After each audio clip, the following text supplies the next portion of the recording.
Hello everyone. I'm grateful to see so many people interested in detoxifying their life one product at a time. Here at Mary Maiden Apothecary, I'm going to share with you tips and tricks on how to make your preparations smooth and creamy instead of lumpy and clumpy. I'm also going to share with you recipes that have been handed down from other witches. I'm sure you guys would be interested in those. So come along on this journey with me and let's create.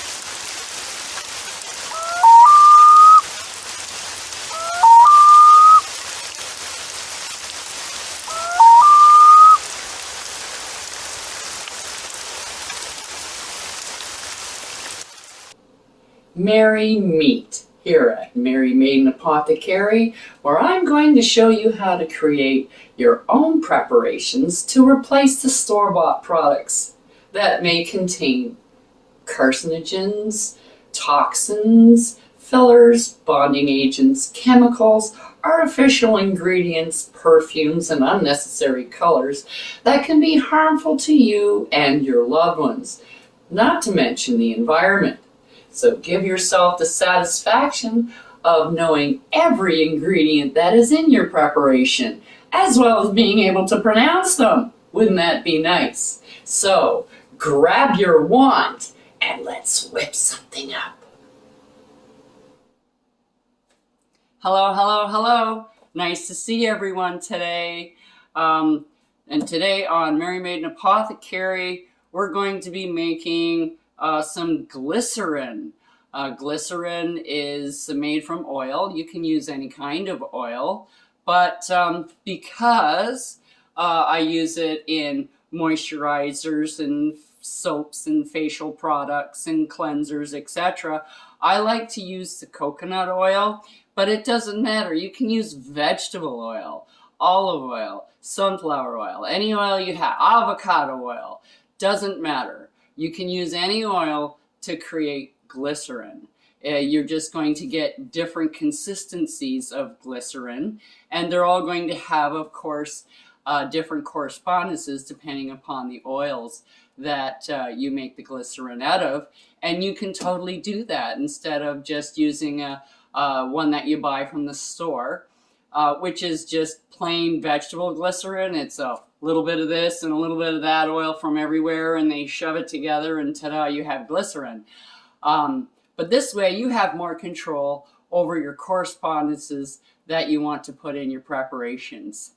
So now that's that said, let's get started. Okay, witches, we are back, and today we're going to make some glycerin. You use glycerin a lot in a lot of preparations, and you can totally go buy it, but I am going to show you how you can make your own glycerin. It's not that hard either. You need half a cup of water. And we'll turn this on. And 3/4 of a cup of coconut oil that I've kind of melted. It was easier, it was getting to the bottom of my container.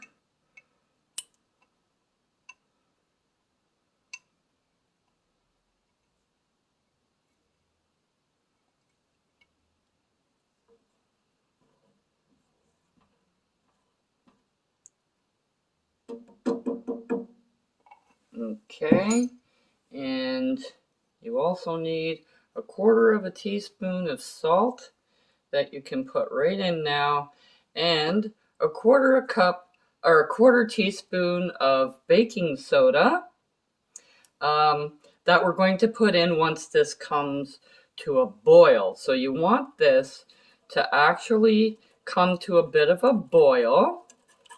And that's when you put the baking soda in, it's going to separate out, and then you're going to get a residue at the bottom when it cools. And the stuff at the top is what you want to keep.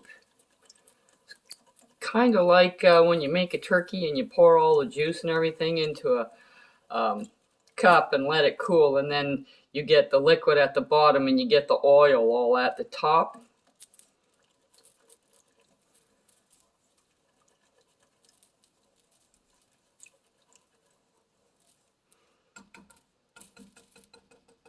And don't forget to put in your intention while you're stirring and preparing this.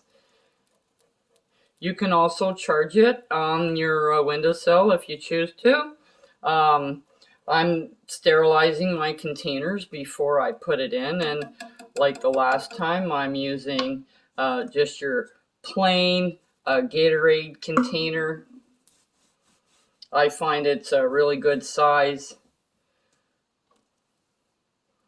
You can double this recipe if you choose to make more, but at the moment I have lots, so I'm just doing this to show you how to do it, basically.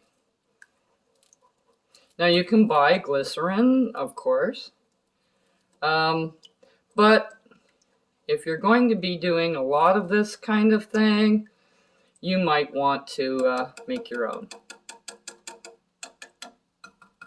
So now we just have to wait until this heats up, and we'll continue the process. Okay, now that we have a nice boil, we're going to put in our baking soda and keep stirring and let it cook and boil for another minute or so.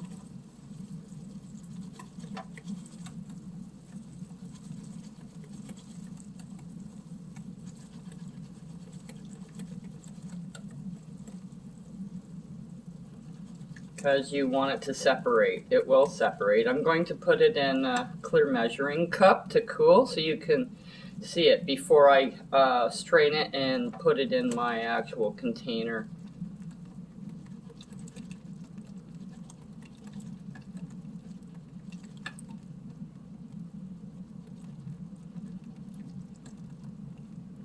Okay, I'm turning it off.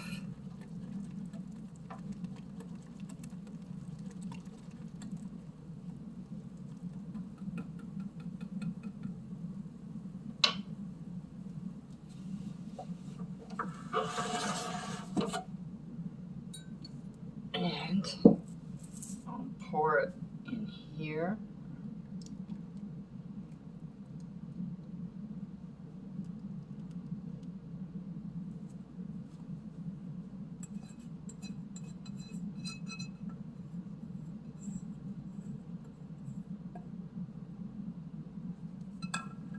There we go, and we'll let that cool.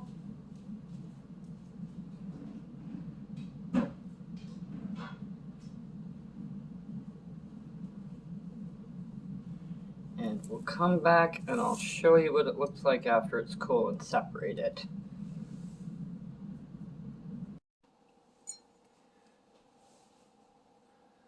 I think you can see that it's separated after it's cooled off quite a bit. It's about a half hour or so later. Okay, and you have the glycerin that's on top. This is the glycerin, so if you stick your finger in it, this is very soft and smooth. This is what you want to use. This is what we're keeping. And I have a glass here with a J cloth in it. So I want to make sure that I don't get the bottom in my container. So we're going to pour it through. And it will take a bit. You'll get all of the little leftover flecks and things. And you might have to do this a few times to make sure that you get a nice glycerin solution in the end. So I'll probably do this maybe once or twice more, and you just throw out the bottom part that you don't want. This white stuff at the bottom. See, I'm letting it separate again because I poured it, so there's a little bit left on top that I can get out. And then I'm just going to pour it in my jar. Make sure your jar is sterile, and then you don't have any problems with bacteria growth. But that is all for today. We have nice glycerin to make some products out of. So join me again next time, where we'll whip up something new. Check out the link below for the correspondences and magical properties of the items used in this video. And don't forget to like, subscribe, and hit that notification button so you don't miss any witchy content our three sisters have brewing for you here on The Witch's Inn.